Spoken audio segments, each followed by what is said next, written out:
Jay's definitely. Jay helped you? Yeah. How did he As a help you? competitor. Explain it. Yeah, because he never was someone that you communicate with that you're like friends with the person. But I always respected him because he was never an actual competitor in actual fact. He was someone who was a competitor to perception. Jay Z is setting Diddy up. How close was Diddy and Jay Z? They was close enough that they wasn't playing basketball. They wasn't playing baseball. They wasn't playing football. And they wasn't playing hockey or soccer for Diddy to come on stage, pat him on his, and then make the statement to people in the world that can't nobody call me Sean but Jay Z. And B was, one time she jumped off of the ledge, came running over because she thought me and Jay had issues, and I was like, what the? And I was like, did she really just jump down and run over here like that? Beyonce jumped off a ledge. Yeah, what happened? It was in the Cosmopolitan, huh? She really a superhero. She jumped down and no, she was like, this what? Like that Bonnie and Clyde for real. You try this or what, boy? I'm here. Word. She down like at me. She looked, I said, Was Solange with her? she looked at me. A new wave of tension is rising, weaving together old rumors, recent flashpoints, and claims once buried by time, with 50 Cent once again positioning himself as a challenger to what he views as shielded power within the entertainment industry. This time the scope is broader, as his latest statement suggests the narrative no longer centers on one individual, but stretches toward some of pop culture's most influential figures, including Jay Z, Beyoncé, and Oprah Winfrey, names long surrounded by speculation, yet rarely confronted directly. The pressure intensified when 50 Cent hinted that he possesses previously unseen material tied to the same high-level circles now drawing public attention, signaling that his recent documentary was merely the first chapter. The moment that truly set off social media came with a short, pointed message, "You're next," prompting fans to link the comment to Jay Z and Beyoncé and question both the timing and intent given their past proximity to powerful networks. As discussion surged, focus shifted to how closely these figures have been connected over the years through business alliances, shared environments, and overlapping influence, reigniting debate over whether once protected relationships are now being forced into public scrutiny as old footage, unanswered questions, and archived narratives resurface. Were private conversations, and that he and Diddy could talk openly, and Mark could talk to Diddy not just as a client, but as a person, and tried to guide him in a time leading up to his arrest. And unbeknownst to Mark Agnifilo, Diddy has got this guy recording the conversation as he's sitting there saying, "You are screwing this up. You are messing up this case. We're losing." And knowing that that's on tape. And it's almost like he's performing for the camera and not telling Mark what's going on. And the really enraging part about it is that Mark Agnifilo won this case for Diddy with legal strategy. It wasn't just an accident that this jury that had heard all of this in the news before the trial voted not guilty on all the serious charges. It was Mark Agnifilo that did that. Yet Diddy secretly records this guy and embarrasses him. And yeah, you could say, well, Diddy never expected that it would end up being broadcast somewhere else. Well, okay, but Diddy was planning on using it, or he wouldn't have had it recorded in the first place. So it's just really, really unfair. And I know that in a way this sounds crazy, that I'm getting so upset about Diddy, and yet there's video of Diddy beating Cassie. Well, that's horrendous. But that doesn't mean you can't look at something else as well. And I just think, as a lawyer, I just think this is just so outrageous that he would do something like this, and not even understanding what Agnifilo's legal theory was. Because I will tell you that when we did our first documentary on Diddy, which was 8 months before the trial, Mark Agnifilo said to me on camera that he is going to tell this jury that this was a successful black man that prosecutors were trying to take down because they couldn't get into his bank accounts because they were clean, and he couldn't deal with they couldn't deal with taxes because he wasn't committing tax fraud. So they go into his bedroom. And that's what Mark Agnifilo said 8 months before. And he goes into the trial and he essentially wins that argument. Whether you believe it or not, a jury that sat through the whole thing, they believed it. And ultimately they convicted him on this BS Mann Act thing. So Diddy won that case. And one of the reasons he won the case is something that Agnifilo got criticized for. That when he did the documentary with me, he was making a joke about the baby oil. Remember, he said, oh, well, you know, I didn't know he bought in bulk. He must have bought 1,000 bottles at Costco. And a lot of people just slammed him for that and said, how dare you? You're being disrespectful. The baby oil is the smoking gun in this case. Agnifilo knew all along that the baby oil was Diddy's best defense. Because when Agnifilo got before that jury in closing arguments, he looked at them and he said, well, the feds came in with their armor and artillery and guns. And what did they do? They got 1,000 bottles of baby oil off the streets. Ooh, he said, the streets are safer now. And the jury laughed. And that laugh told Agnifilo he should keep going on that. And that the trial itself was absurd because the baby oil. Fans also revived past moments where 50 Cent accused Jay Z of quietly protecting powerful entertainment circles, reinforcing his long-held belief that top-tier figures shield one another behind closed doors. This time, the tension carries more weight because 50 has shown he's willing to put everything on the record, already releasing a globally watched documentary that brought private issues into full public view. So when he said, "You're next," it landed with force. To understand the impact of that warning, you have to look at their history, which stretches back to the early 2000s and was competitive from the outset, defined by industry friction, public lyrical clashes, and personal rivalry.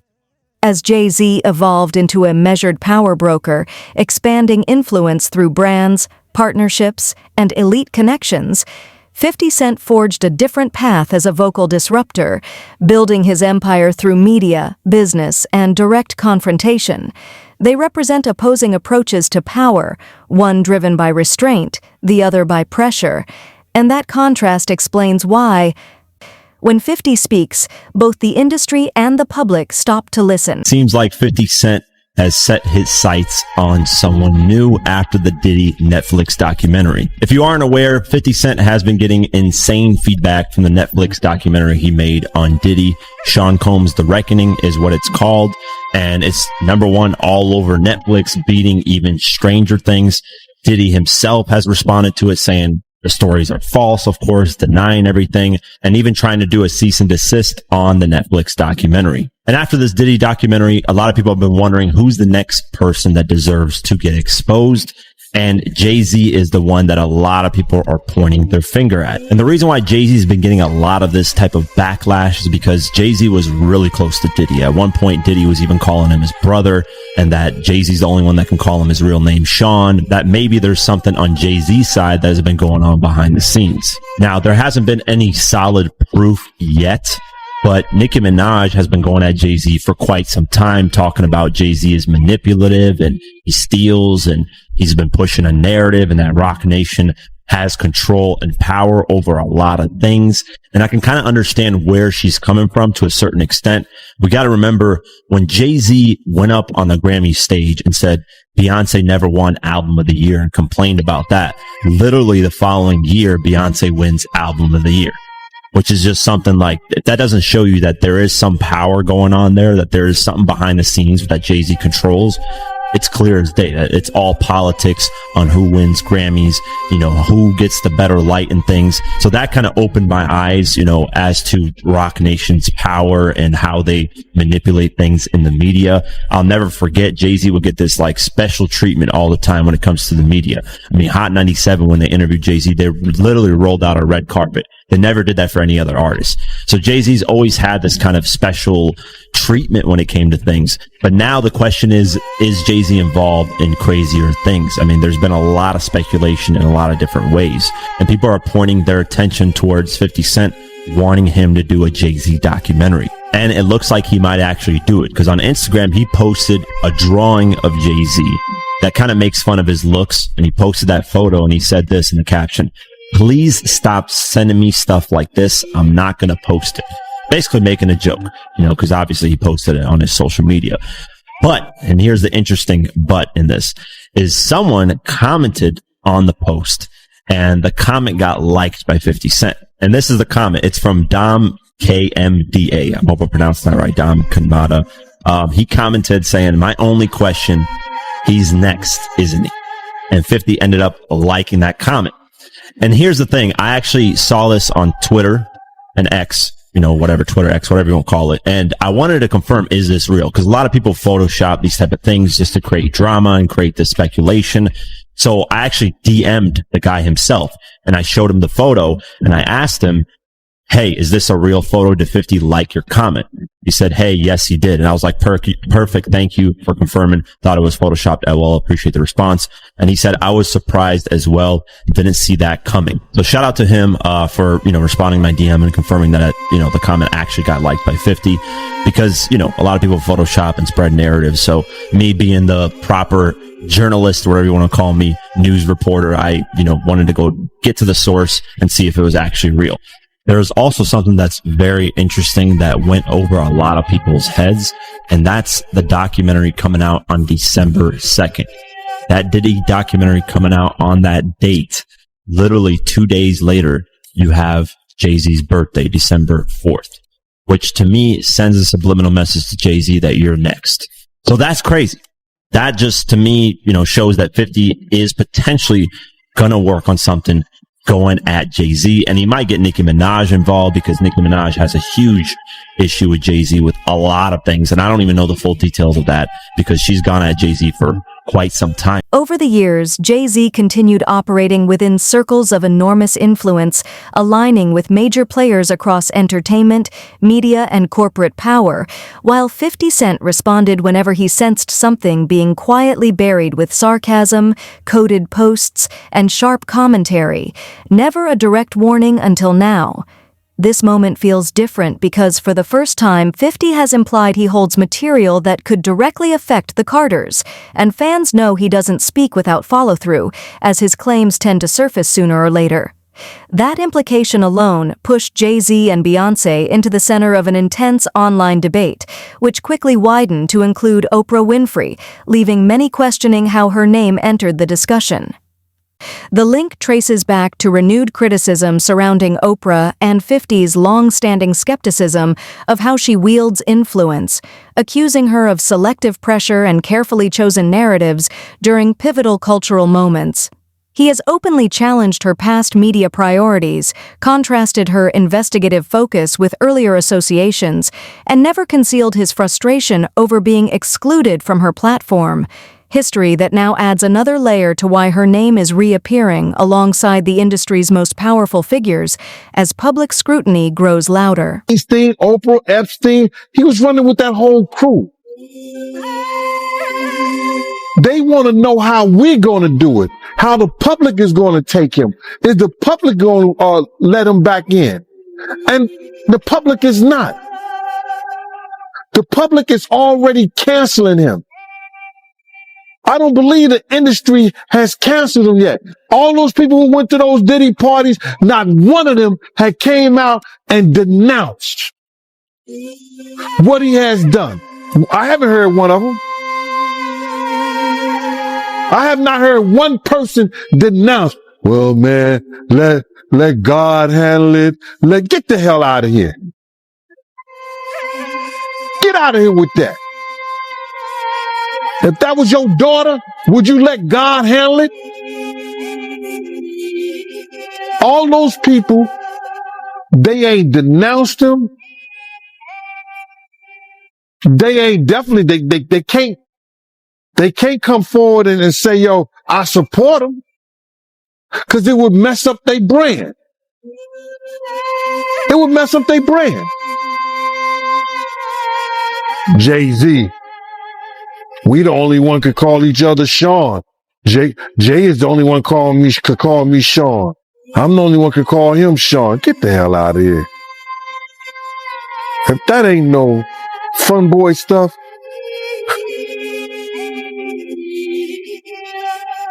But you ain't had not one person, brother, not one person sit there, denounce what he did. The story cuts even deeper as renewed scrutiny surrounding Oprah Winfrey resurfaces amid a broader industry reckoning where multiple prominent Black entertainers over the years have spoken openly about feeling misrepresented, misunderstood, or undervalued in high-profile interviews and business dealings, concerns that 50 Cent has publicly supported and amplified. Attention has also returned to past debates tied to Oprah's international initiatives, which, despite investigations and clarifications over time, left unresolved questions in the public conversation. While more extreme online speculation has circulated and largely been dismissed as unfounded, the lingering discussion continues to influence perception. With 50 already challenging one powerful figure through a globally watched documentary, fans now speculate that other influential names could face similar examination, especially after his suggestion that future revelations may involve the least expected individuals. In entertainment, influence rarely exists in isolation, and the professional paths of Oprah, Jay Z, Beyoncé, and Diddy have repeatedly crossed through interviews, events, philanthropy, and public praise, reinforcing the view that elite networks are tightly interwoven and now facing intensified public scrutiny. All right. Beyonce didn't want to speak and does not speak to Brandy. And the truth of the matter is that she go back there with Monica and Kelly and there go Patti LaBelle and then there goes Solange. All right. And there's a reason why Solange is around as well. Because if you guys don't know, for a while, Solange and Beyonce actually were not on speaking terms, but they're back talking now. They're back cool. And basically Solange is around to keep Beyonce spiritually protected. Solange is the spiritual protector of that family. Don't get it twisted. Mama Tina is powerful. Solange is the most powerful list. You better ask some damn body. All right. Now, the reason why Beyonce ain't came to speak to Brandy, baby, is because Beyonce does not talk to anyone who used to sleep with Jay Z. Okay. Whether you guys know it or not, and I have to say allegedly, right? Jay Z and Brandy used to talk back in the day. And by back in the day, I mean like late 90s type stuff, right? Brandy always kept Jay Z on the low back in the day because, quite honestly, he was too ugly to be out in public with. I'm just keeping it real. To claim him publicly, he was too ugly back in the day. Now, when you try to search up pictures of Jay Z and Brandy, you will find... Hold up, let me see. Hold up. Let me see, because I thought I had a picture of them two. Brandy and Jay Z. Now this would have been from, let's see, Beyonce, Jay Z, Brandy and Jay Z. Okay, there we go. Now this picture of them was in 2002. All right. And this was, I think was at one of her album release parties, if I'm not mistaken. This was a year after Moesha Rap because Moesha went off air in 2001. Yes, he was dealing with Beyonce at the time as well. And, Blue Cantrell, let me something. Jay Z was laying it low and spreading it wide. Jay Z was one of those dudes in the industry that, you know, you messed around with. He piped you down. But before he was really him, you did not claim him publicly because he was just simply too ugly. It was what it was. But Jay Z was in love with Brandy then. He's not in love with her now, but he still has love and feelings towards her. He's one of those people that feels like once he done had you and once he done loved you, he always feels like he has like possession over you. Jay Z is one of those kind of men, baby. I don't know if they told you. Jay Z is extremely jealous, extremely controlling, and extremely possessive. That's another reason why. Hold up. Where'd the picture go? Wait a minute. Where'd the picture go? That's another reason why Beyonce up here. Wait. Anyway, y'all get the point. That's another reason why Beyonce over the years, a lot of the music that she's made, it's always been with him.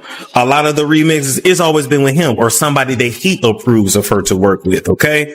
Jay Z was so damn controlling. He didn't even want her father, talking about Matthew Knowles now, he didn't want her father managing her anymore. And he stepped in. And if y'all notice, when Jay Z stepped in as Beyonce's manager, the music changed, everything changed, and the money started to get effed up. But that's another story for another day. We're not getting on that right now. We sticking with Brandy and Jay Z right now. So they started messing around on the low in the 90s.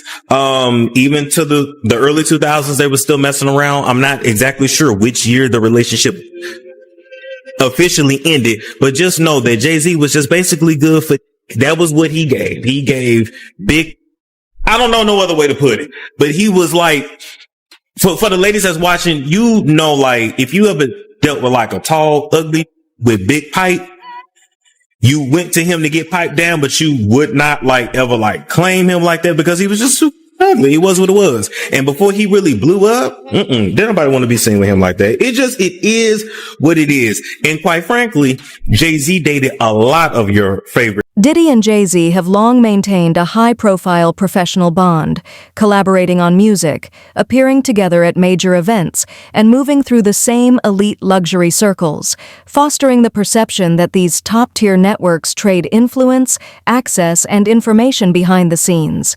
This is exactly the kind of tightly knit web 50 Cent suggests is now under pressure, especially after Ray J's public remarks claimed that figures connected to Diddy were starting to feel uneasy about what could emerge next. He hinted that well-known names were quietly creating distance, sparking a surge of online debate. In those conversations, Jay Z and Beyoncé aren't framed as targets, but as central players in the same environments: award shows, exclusive gatherings, investment circles, and inner layers of Hollywood power. Their constant visibility ensures they remain part of the discussion, underscoring how scrutiny in one corner of the elite can send ripples throughout the entire network. Look, when Jay signed his contract, the big one was with Beyonce. Mm-hmm. When he signed that contract, the marriage contract, he got trophies.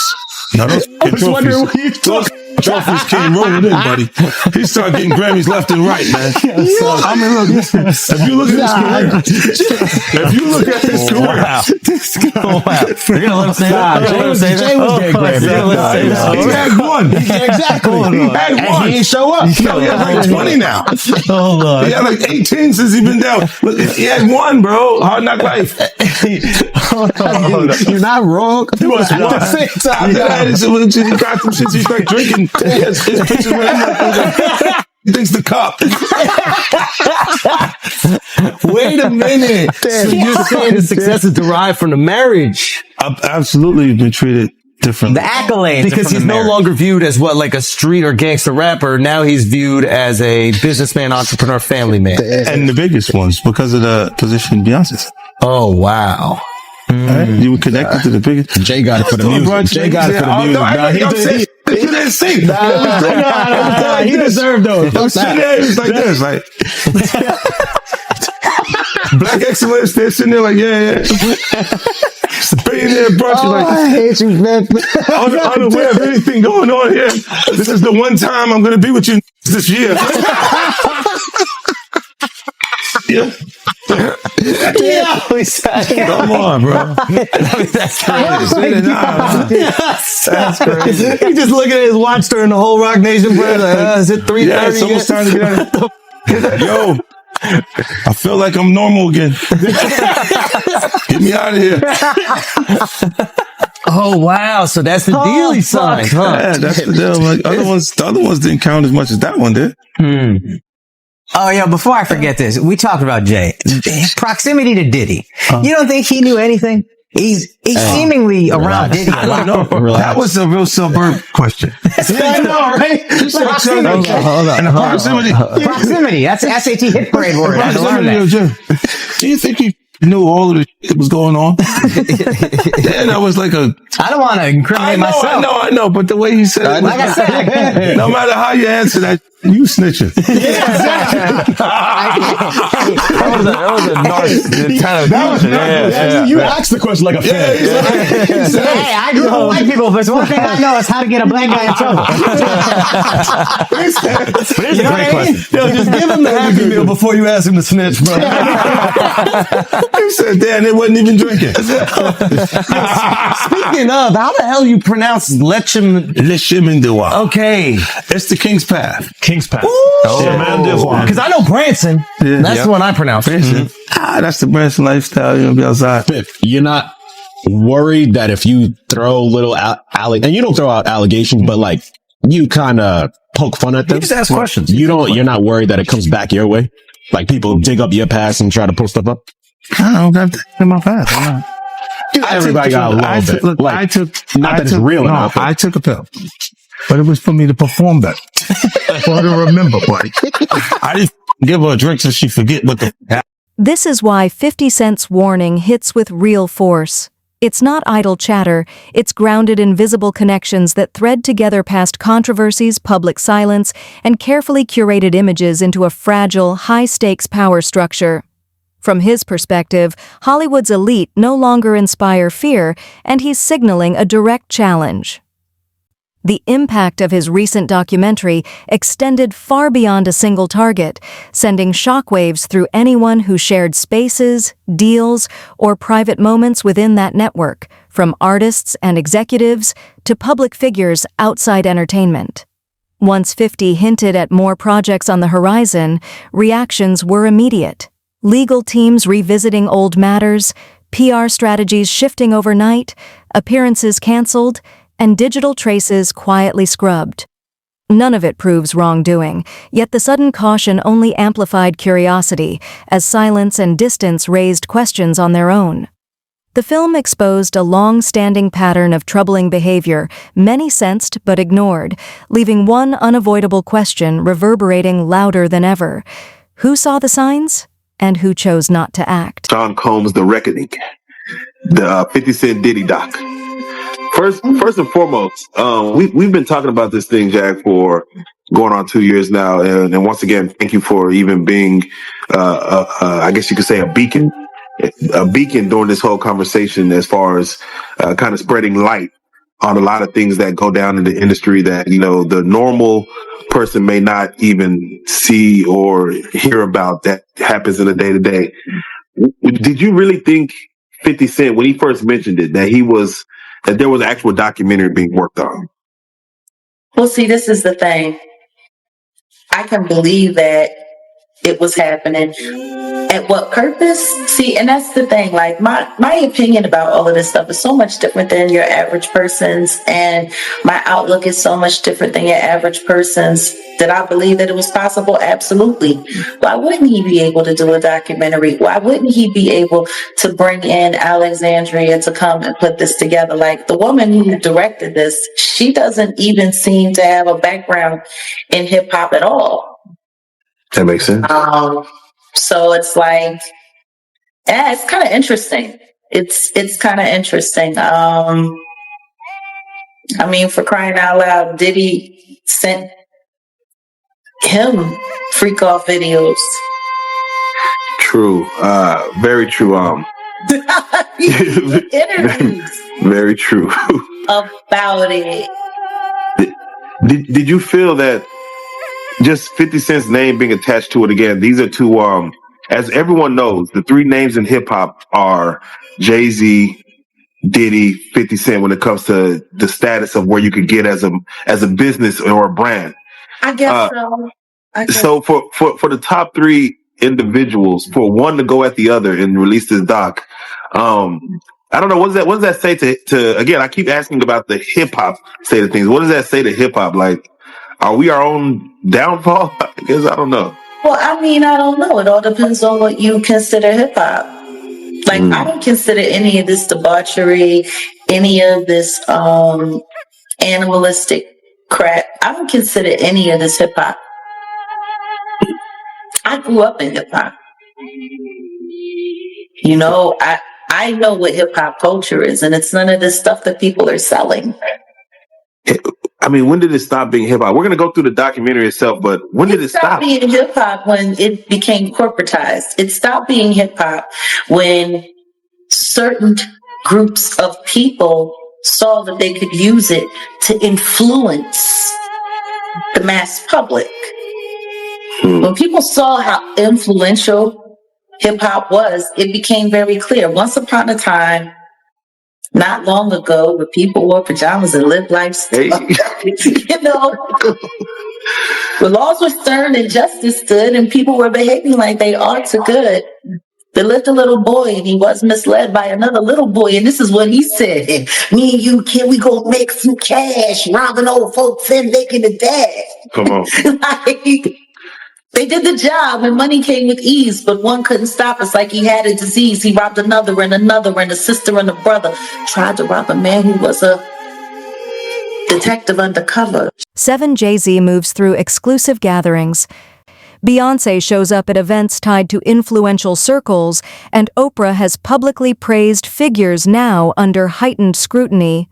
While none of this implies wrongdoing, their visibility alone keeps them at the center of conversation, fueling intense online attention. That's why 50 Cent's warning carries real weight when he says, "This is just the beginning, and more names are coming," especially after already challenging one of hip-hop's most powerful figures. The reason 50 leads this moment is simple. Unlike others, he doesn't rely on access, approval, or alliances to wield influence. While Jay Z, Diddy, Oprah, and Beyoncé built power through curated networks and image control, 50 forged his through independence, owning his media ventures, businesses, and voice outright. That freedom lets him speak publicly what others whisper privately, confront figures deemed untouchable, and release work that shakes an industry built on silence.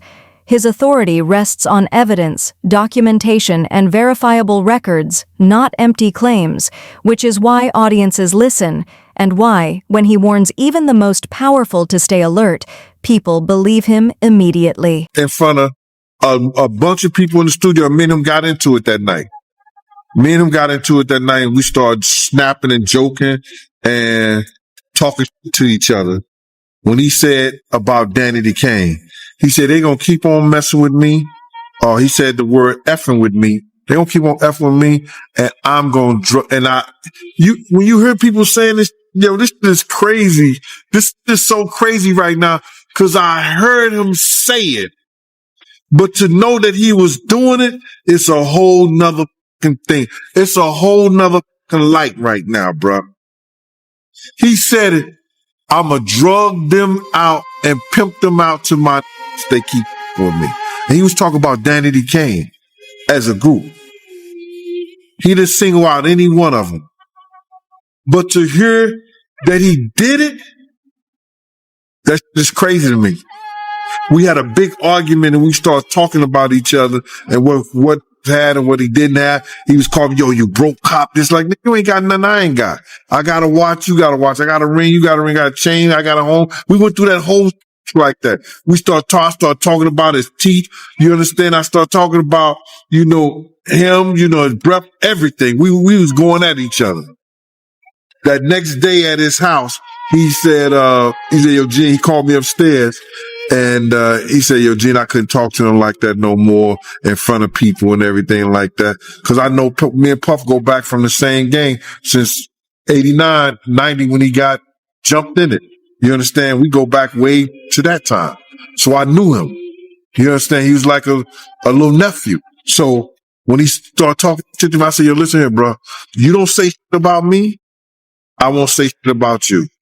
If you say something, you open up your mouth about me, I'm going to talk about all your green dentures and all that like that. We're not playing them games, bro." He said, "All right, Gene, cool." You understand? People don't understand, bro.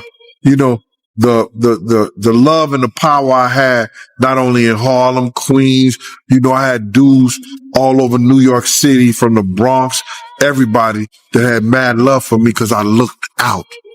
You understand? I made sure, that people needed knowledge and information on certain things. They had a lot of people that was on parole that was in the music business. I used to save guys by letting them know their rights and what the people could and couldn't do to them.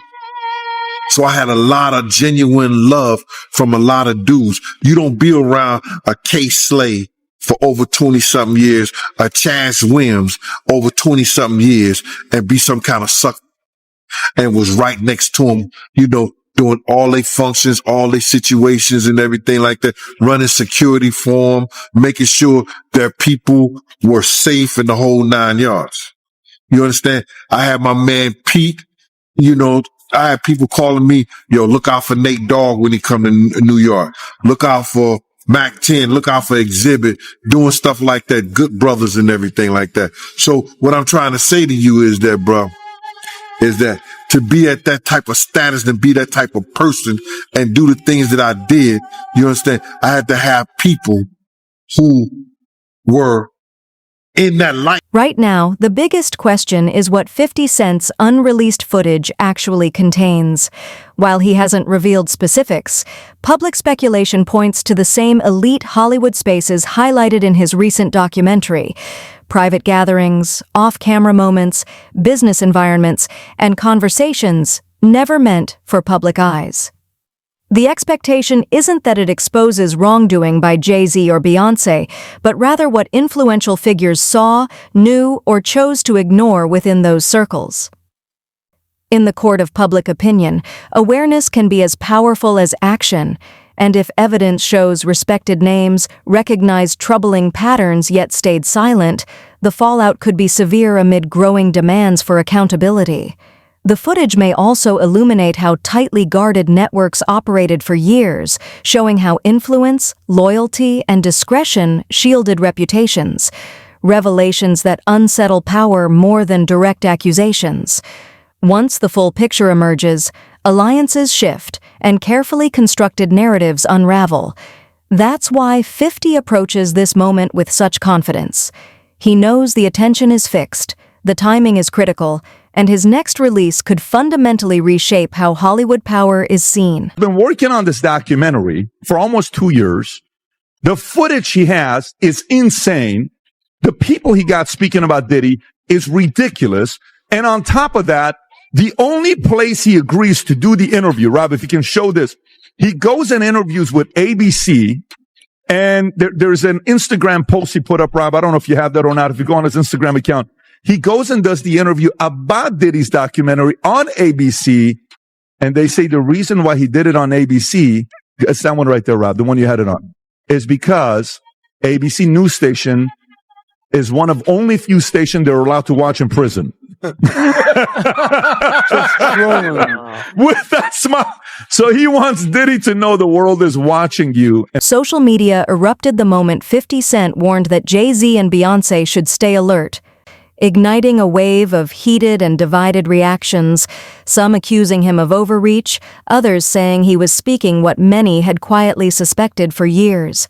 The conversation quickly expanded into a broader critique of an entertainment world long accused of shielding a small circle of ultra-powerful figures, often including Oprah, Jay Z, Beyoncé, Diddy, Tyler Perry, and others as symbols of that protected elite. Many view 50 as one of the few with the independence and reach to challenge that system openly, which is why old stories resurfaced with fresh impact. Accounts of exclusive gatherings, unspoken alliances, careers derailed after uncomfortable truths surfaced, creatives who felt ignored or undervalued, and voices dismissed rather than supported. By threading these scattered moments into a single, forceful narrative, 50 is amplifying a larger conversation about influence, silence, and control, compelling the public to rethink how power has quietly operated behind the scenes for decades. Not only did he not pay the cameraman, he didn't even tell his own lawyers. Plus this latest from 50 Cent and Diddy's own mom. Boo, you gotta watch this one. Welcome to Popcorn Planet. I am Andy Signor. As all of us around the world realize that the footage from the Netflix special Diddy, The Reckoning, or The Reckoning Sean Combs, that footage of Sean came out because he didn't pay the cameraman. Well, it gets even worse. Backstabbed on camera, Netflix's Diddy documentary reveals mogul secretly taped his defense attorney during case meltdown. He did not tell Agnifilo. Now, I don't know how that works. Let's watch this, because in this moment, you can kind of see. The timing couldn't be sharper. With a major case still unfolding, public attention locked in, and those who felt ignored finally speaking out, media outlets are questioning figures once treated as untouchable, creating the perfect moment for 50 Cent to act. At this stage, whether Jay Z or Beyoncé did anything wrong isn't the focus. What matters is their role within a larger system. Audiences know that when 50 mentions footage, it carries weight, and his warning has launched a new chapter in the conversation about entertainment power with a single striking message: "You're next."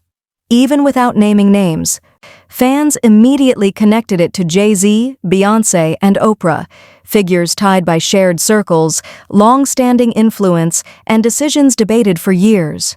With new material reportedly in his hands, 50 is poised to lift another layer of industry secrecy, a rare move in a world where silence is safer than risk. Having already shaken the system once, he now signals a follow-up, making it clear that whether the revelations reveal awareness, silence, or behind-the-scenes maneuvering, the spotlight is brighter than ever and the stakes higher than ever before. Included in a documentary produced by 50 Cent shows Combs capturing confidential exchanges with his attorney, Mark Agnifilo, who, according to those familiar with the situation, had no idea he was being filmed or recorded. Revelation has ignited a firestorm within the legal community and raised questions about Combs' conduct during one of the most sensitive periods of his legal battle. Is anyone surprised, though? Come on. Netflix documentary featured material shot by the videographer Diddy hired to chronicle his life during what he described as a turbulent time. In the clips, Combs appeared frustrated and angry with Agnifilo and the entire defense team as they discussed his impending arrest. He is heard accusing his lawyers of losing control of the case and mishandling key aspects of his legal defense. Well, I mean, you're guilty on a lot of it, so it was kind of hard for them. They did, I would say, damn good job given the circumstances. Sources close to Agnifilo say he was unaware Diddy had commissioned someone to record the phone calls, much less their private strategy sessions. The inclusion of this footage in a publicly released documentary now places Agnifilo in an uncomfortable and unprecedented position, with conversations that should have remained protected